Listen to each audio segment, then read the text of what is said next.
Well, I don't think it's so much that the media are giving the royals a hard time. I think the royals are giving the media far too hard a time. I mean, Harry is currently suing Associated Newspapers. His wife won a privacy case against the Mail on Sunday and Mail Online. And that was after the letter that she wrote to her dad. That's right. And you could ask, well, doesn't her father have a right to free speech after all the big discussion against his character? So I would say that, certainly those two are really intent on restricting what the press and the people can know about and discuss. They just want a nice PR, and to make money out of it.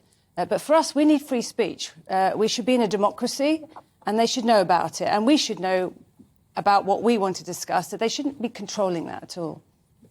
What do I have to say? Well, I don't know. It just seems like it depends on who's speaking, right? Because just earlier you slated Meghan for her Oprah interview. Yeah, but it seems like as soon as her father wants to open his mouth, everybody has a camera in front of his face, right? Her father? Meghan's father, right? Well, no, because, I mean, not everyone. I mean, look, he opens his mouth and he will also be on camera, like she'll be on camera. I don't really see what... I think I see a little bit more of Meghan's father than I see of Meghan, and it seems like people are... Yeah, really, I do. What other interview has she given? After the Oprah interview was one interview. So you're going to let that one go? We'll let the Oprah Winfrey... I'm not... Listen, she said her truth. She's allowed to do that. Absolutely. There were truth is relative, right? There's always three versions of the truth, right? Mine, yours, and the truth. Well, no, but there is the truth. So, for example, saying you married when you weren't married by the Archbishop beforehand, which would have made him, which if he had done that would have broken laws. That wasn't true, was it?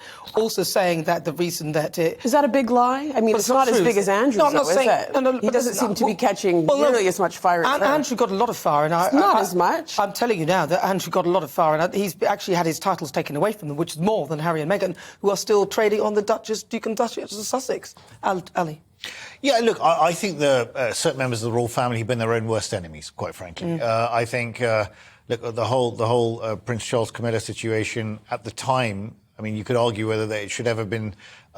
he should ever got married to Diana in the first place, right? But that was a different era. Yeah, that was unfair. It was, to a degree. And I'm actually a big supporter of Prince Charles because I think he is someone who has been a contrarian and an outrider on certain issues like the environment, on making links with different religious communities. He's very knowledgeable, very well-read, extremely well-travelled. He's, I think, a fundamentally decent person.